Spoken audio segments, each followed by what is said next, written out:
Selamat pagi saudara, selamat datang kembali dalam program Sapa Kaltim bersama saya Mercy Oktaveni. Hari ini kita akan membahas topik yang luar biasa, yaitu dengan tema menakar pendidikan di Kaltim. Untuk itu telah hadir narasumber kita pada pagi hari ini yang tentunya juga berkaitan dengan tema kita pada pagi hari ini. Selamat pagi Bapak. Selamat pagi Mbak. Apa kabar Bapak? Alhamdulillah Alhamdulillah baik. Ya. Jadi pagi hari ini kita akan membahas topik yang luar biasa nih Pak. Pastinya berkaitan juga dengan background Bapak. Boleh langsung diperkenalkan kepada saudara kita di rumah? Oke, perkenalkan saya Dr. Arbain, SPD MPD, selaku Wakil Rektor Bidang Akademik di Universitas Widyagama Mahakam Samarinda. Luar biasa, terima kasih. Kami ucapkan pertama-tama ya Pak, kami ucapkan terima kasih karena sudah mau meluangkan waktunya pada pagi hari ini. Tadi sih sebelum talk show ini saya sudah beberapa melakukan sedikit readings gitu ya, riset gitu, bahwa di Kalimantan Timur itu kurang lebih ada 7% lulusan sarjana S1 di Kalimantan Timur. Terakhir itu datanya 2021. Nah, kalau dari pandangan Pak Arbain sendiri dengan fenomena ini tuh seperti apa sih? Perlukah untuk ditingkatkan lagi atau seperti apa? Ya, menyikapi hal tersebut tadi memang Widyagama, Universitas Widyagama Mahakam Samarinda ya, kita fokus ke visi misi kita yang tadi saya sebutkan, UWGM, Unggul, Widya Kewirausahaan, Gemilang dan Mulia tadi. Kita fokus ke kewirausahaan. Jadi kita mencoba membekali mahasiswa-mahasiswa kita itu memiliki jiwa kewirausahaan. Jadi tidak hanya mencari kerja, namun bisa menciptakan lapangan kerja bagi orang-orang yang di sekitar dia, dan dia bisa secara mandiri mampu mencari kerja. Itu yang menjadi concern kami di Widyagama, dan kami mencoba membekali mahasiswa dengan kemampuan entrepreneur yang tentunya membuat mahasiswa bisa bersaing dengan lulusan-lulusan yang ada dari luar Kalimantan. Menurut saya itu yang bisa kami lakukan. Nah, kalau saya lihat nih ya, saya tadi cukup kaget gitu kan ketika datang di studio, ternyata Pak Arbain adalah seorang wakil rektor. Sangat muda sekali, saya sangat apresiasi sekali, luar biasa. Nah, boleh diceritakan mungkin jabatannya Pak Arbain di Widyagama sebagai wakil rektor bidang apa? Ya, di Universitas Widyagama Mahakam Samarinda, kebetulan saya selaku Wakil Rektor Bidang Akademik. Wakil Rektor Bidang Akademik tentunya membawahi terkait hal akademik yang ada di Biro Akademik, di program studi, dan di fakultas. Berarti semuanya fakultas, keseluruhan. Benar. Seperti itu. Kebetulan di Widyagama ini ada beberapa fakultas ya. Yang pertama ada Fakultas Hukum, Fakultas Kesehatan Masyarakat, Fakultas Pertanian, Fakultas Keguruan dan Ilmu Pendidikan, Fakultas Ekonomi dan Bisnis, dan Fakultas Teknik Informatika yang terbaru. Jadi total ada 10 program studi mungkin yang bisa menjadi pilihan warga Kalimantan Timur, Kalimantan, dan Indonesia untuk masuk ke Universitas Widyagama Mahakam Samarinda. Luar biasa.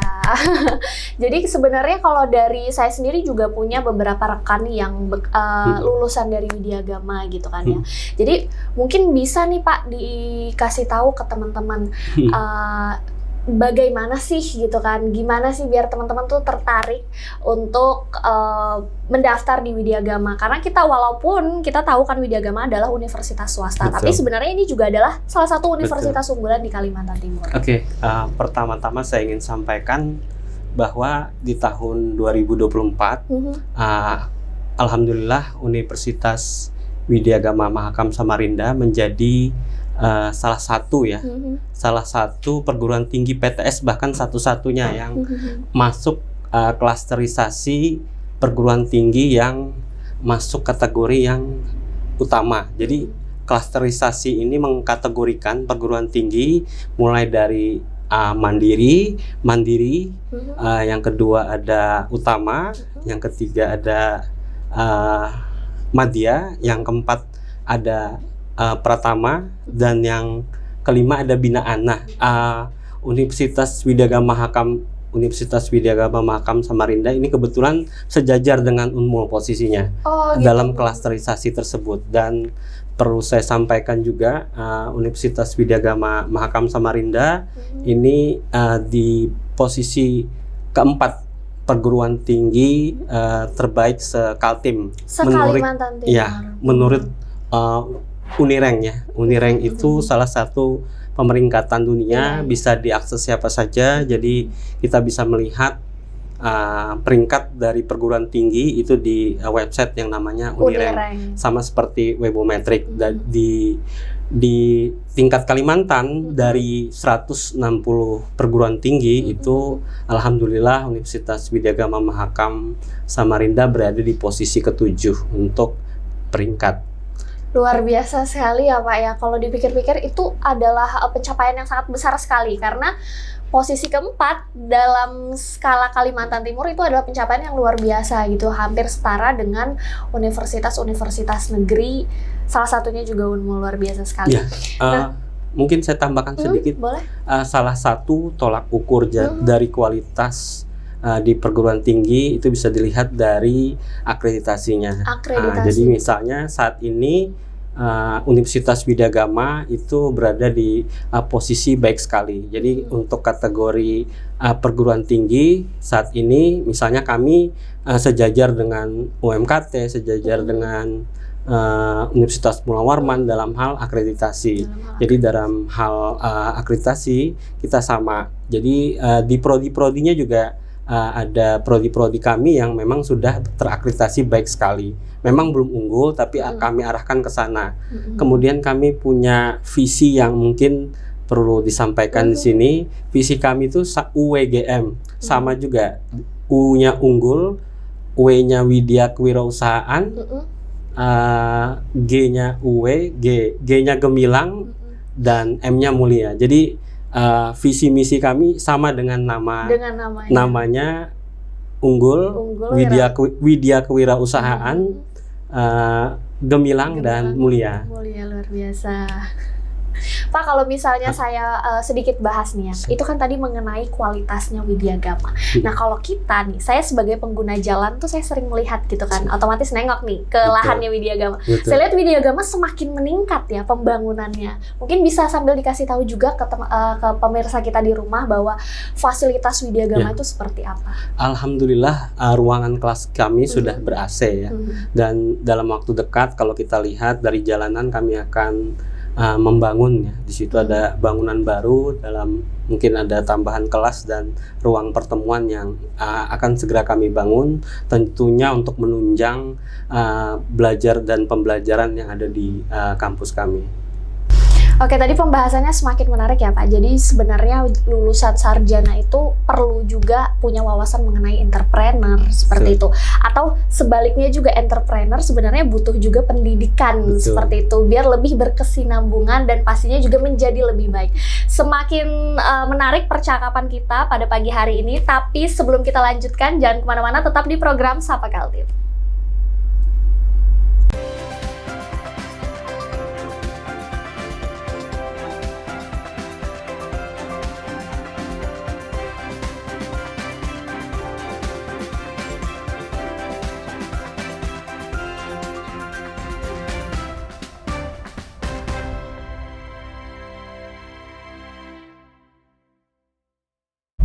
Saudara, kembali lagi dalam program Sapa Kaltim, masih dengan pembahasan kita yang semakin menarik. Tadi di segmen 1 kita sudah banyak sekali membahas mengenai topik-topik pendidikan yang ada di Kalimantan Timur. Nah, selanjutnya Bapak Arbain tadi kita juga sebelumnya kan sudah perkenalan nih dengan Bapak Arbain, dan ternyata the background pendidikannya sangat luar biasa sekali, dan saya baca CV-nya ternyata Bapak beberapa kali juga menjadi pembicara di luar negeri, dan tentunya juga beberapa kali mengikuti banyak sekali program di luar negeri, benar Bapak ya?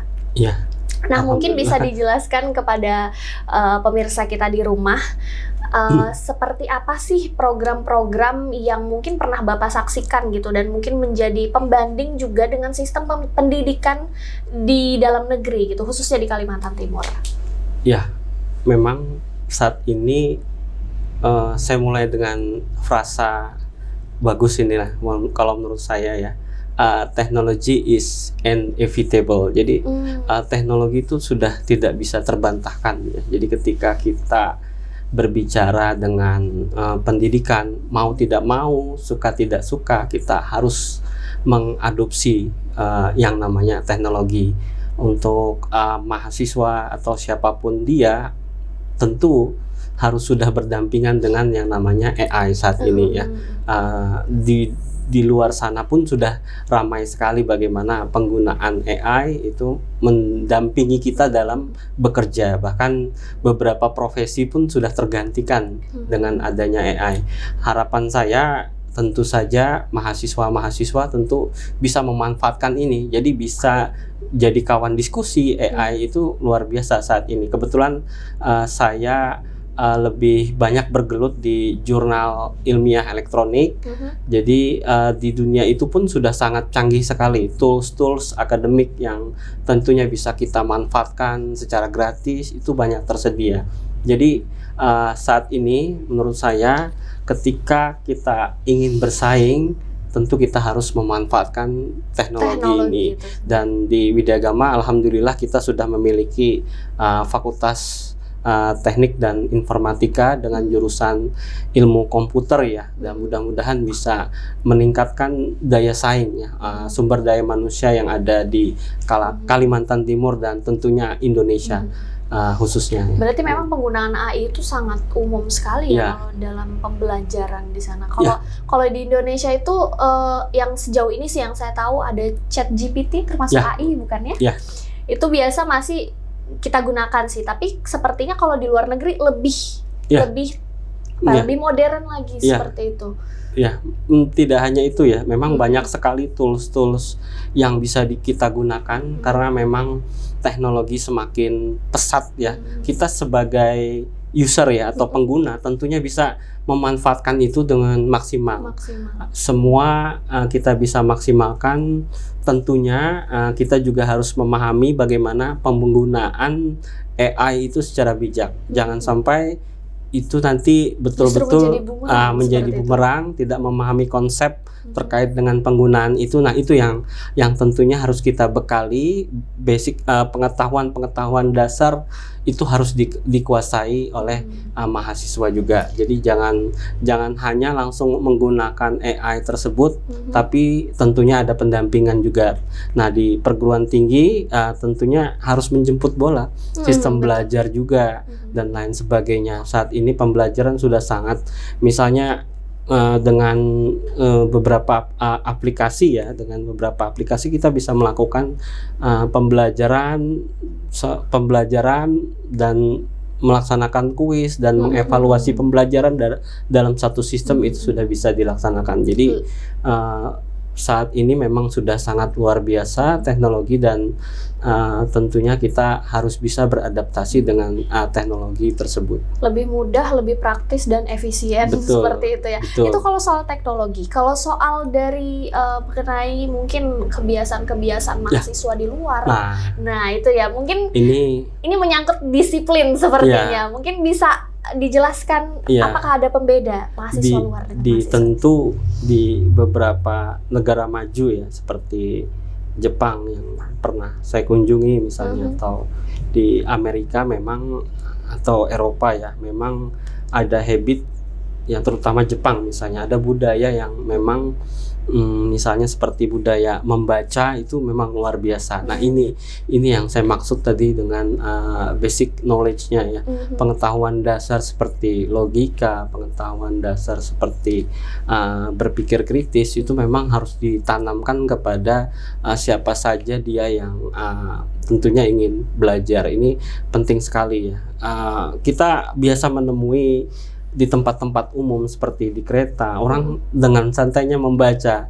Kalau kita mungkin kita evaluasi bersama ya, mudah-mudahan kita bisa merubah Habit itu ya tentunya diawali dari mindset kita tentu yang dan tentunya kita sama-sama membudayakan ya bagaimana pentingnya belajar itu. Nah, karena kalau tidak belajar mungkin ya susah sekali. Dan saat ini mungkin belajar tidak hanya kalau dulu kita belajar hanya dari buku cetak, saat ini dengan adanya AI, anything we can ask with AI misalnya. Jadi apapun kita bisa tanyakan dengan AI terhadap konsep apapun, pengertian dan lain sebagainya. Jadi belajar sekarang saat ini jauh lebih mudah dengan misalnya ChatGPT 3.5 itu kan itu masih gratis, kecuali yang 4 itu kan baru berbayar $20 dan lain sebagainya. Nah, menurut saya saat ini kita sudah sangat dimudahkan sekali tentunya, dan mudah-mudahan ya kita sama-sama bisa belajar ya tentunya untuk mengembangkan diri kita masing-masing supaya pendidikan di sini juga jauh lebih baik seperti itu. Adakah mungkin kan beberapa kali Bapak berkunjung nih ke luar negeri dan melihat fenomena bagaimana belajar mahasiswa di sana dengan di sini. Nah, kira-kira adakah program yang mahasiswa Indonesia itu punya, tapi di luar itu tidak punya? Kira-kira ada nggak ya fenomena-fenomena seperti itu? Nah, memang budaya kita mungkin yang sering kita lakukan, kita sering ngumpul ya. Mungkin ngumpul-ngumpul ini kita ubah ke yang lebih positif ya, misalnya membahas atau mendiskusikan mungkin hal-hal yang sifatnya terkait dengan mungkin pembelajaran dan lain sebagainya, itu akan jauh lebih positif. Dan misalnya di beberapa negara ya, orang itu belajar di kafe. Di kita memang sudah banyak. Iya. Bahkan kalau menurut cerita ya, revolusi Prancis pun lahirnya itu dari kafe. Perubahan-perubahan yang besar itu dari kafe. Nah, itu mungkin kita juga sudah punya banyak kafe tadi ya. Tapi menurut saya bisa jadi itu diubah mungkin menjadi lebih positif, nongkrongnya membicarakan hal-hal yang besar, ide-ide yang besar seperti yang terjadi tadi, contohnya misalnya di revolusi Prancis itu gara-gara nongkrong di kafe saja misalnya. Nah, itu mudah-mudahan kita melaksanakan banyak hal-hal yang positif dan bisa, dan ngumpulnya tentunya yang dibicarakan adalah ide-ide dan ide. Mungkin memang, itu yang kalau kita membahas mengenai budaya di Indonesia, mungkin teman-teman juga sudah tahu bahwa sangat umum sekali bahwa di Indonesia itu memang banyak sekali anak nongkrong. Kita juga bisa lihat bahwa di tempat ada banyak kafe mungkin di sekitar kita. Nah, tapi bagaimana supaya pemirsa di rumah, adik-adik kita, generasi emas kita ini bisa memanfaatkan hal itu menjadi jauh lebih positif. Mungkin mungkin kalau biasanya nongkrong hanya bersilaturahmi, tapi di dalam tongkrongan itu bisa juga sambil belajar, sambil membahas banyak hal. Seperti itu ya, Bapak. Nah, kita sudah membahas banyak sekali materi yang luar biasa, tentunya dengan Pak Arbain yang sangat berpengalaman, yang sudah sangat kenyang sekali dengan pendidikan. Nah, kita akan bahas lebih lanjut di segmen selanjutnya, dan tentunya tidak kalah menarik dari segmen yang ini. Jangan kemana-mana, tetap di program Sapa Kaltim.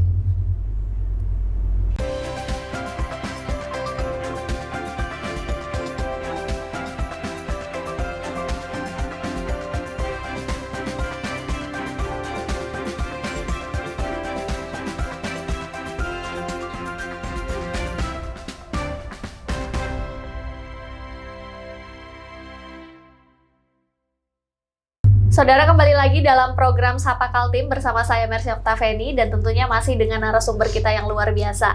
Nah, kalau tadi kita sudah membahas banyak hal mengenai pendidikan yang ada di luar negeri, yang ada di Kalimantan Timur. Nah, saya mau spesifik ke Bapak Arbain.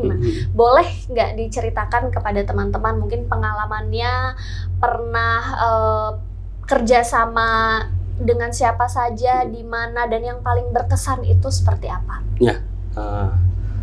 Alhamdulillah Universitas Widyagama Mahakam Samarinda sudah melaksanakan kerjasama MOU, MOA, dan Implementation of Action ya. Jadi kita kerjasama dengan beberapa negara seperti Uzbekistan, Kirgistan, Tajikistan, Kazakhstan, pecahan-pecahan Uni Soviet Ya. semua ya. Nah, kita kerjasama dengan Filipina, Thailand, Malaysia tentunya. Nah, tentunya program-program yang pernah kami lakukan, misalnya saya diundang sebagai dosen untuk kuliah umum di misalnya tadi di Uzbekistan, di Kazakhstan, Tajikistan dan Kirgistan. Nah, menurut saya itu kita lakukan dalam rangka transfer knowledge ya, kepada mereka, dan mereka pun juga melakukan transfer knowledge. Akhir tahun 2023 mereka yang datang ke sini ke Widyagama untuk melaksanakan kuliah tamu kepada mahasiswa dan dosen-dosen yang ada di Widyagama. Nah, berikutnya tadi misalnya di Filipina, Thailand kita tergabung di program Sea Teacher ya. Sea Teacher ini memang untuk program mengajar ya dari Fakultas Keguruan dan Ilmu Pendidikan. Jadi mahasiswa kami biasanya ikut magang di negara-negara seperti Filipina tadi, itu pelaksanaannya kurang lebih 1 bulan. 1 bulan itu mereka mengajar. Mengajar di beberapa sekolah ya di sana, dan kita biasanya hanya menyediakan tiket. Jadi si mahasiswa itu sudah dapat tempat tinggal biasanya. Ya paling ada juga yang ditanggung sampai makannya. Beberapa kali mahasiswa kita itu sampai ditanggung ya biaya makannya. Jadi itu dari pihak kampus? Dari pihak kampus Filipina misalnya, itu yang menyiapkan asrama. Mereka sudah menyiapkan asrama, jadi kita ya betul-betul cuma bawa badan saja. Dan tentunya mengajar di sana berbeda dengan di Indonesia. Jadi mahasiswa kita sudah kita siapkan tentunya untuk menjelaskan fasih dalam bahasa Inggris. Itu tantangan-tantangan yang tentunya kita hadapi.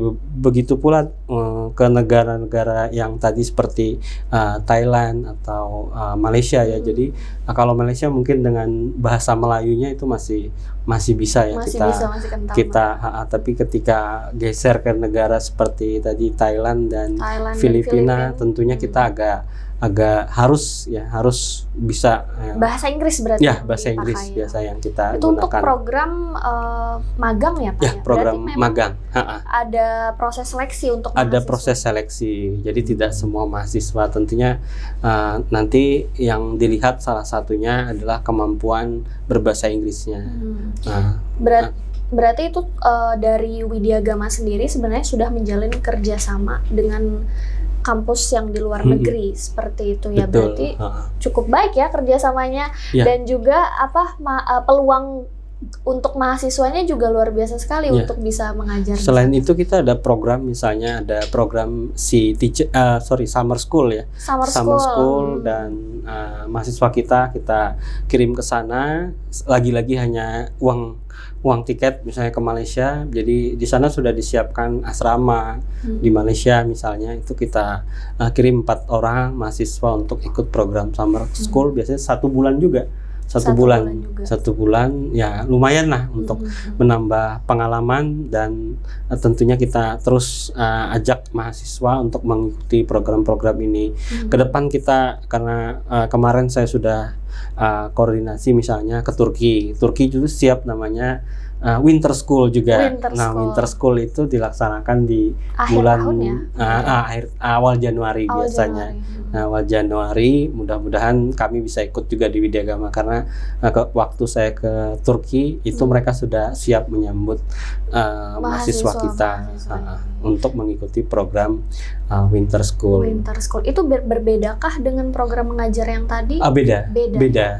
Kalau yang mengajar tadi kan akan diikuti oleh mahasiswa keguruan. Kalau ini umum.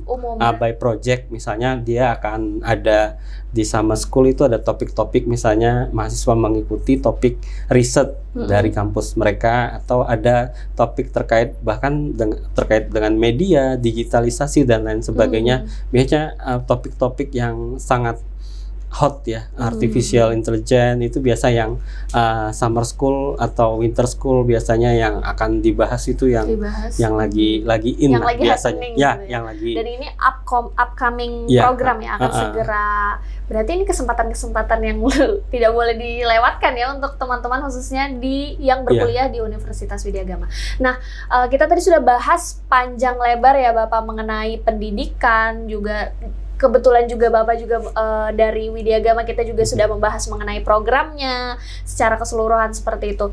Nah, mungkin karena kita sudah ada di segmen terakhir, boleh memberikan closing statement-nya kepada pemirsa kita di rumah? Ya, kepada warga Kalimantan Timur, jangan ragu untuk menitipkan anaknya untuk berkuliah di Universitas Widyagama Mahakam Samarinda. Kami siap ya menyambut kawan-kawan untuk sama-sama belajar, untuk sama-sama bisa memajukan Kalimantan Timur. Oke, luar biasa ya. Jadi itu pesan yang sangat pastinya memotivasi teman-teman seperti itu. Berkuliah itu tidak hanya di universitas negeri, tapi universitas swasta juga bisa menyambut dan memberikan kesempatan yang sama untuk teman-teman generasi emas Indonesia untuk menjadi lebih baik. Terima kasih sudah hadir hari ini Bapak Arbain. Terima kasih sudah meluangkan waktunya dan bercerita panjang lebar. Luar biasa sekali, kita sudah mendapatkan banyak sekali pengalaman-pengalaman melalui Bapak. Terima kasih kepada pemirsa juga yang sudah menyaksikan Sapa Kaltim hari ini. Kita ketemu lagi di program Sapa Kaltim selanjutnya. Tetap saksikan di Kompas TV Independen Terpercaya.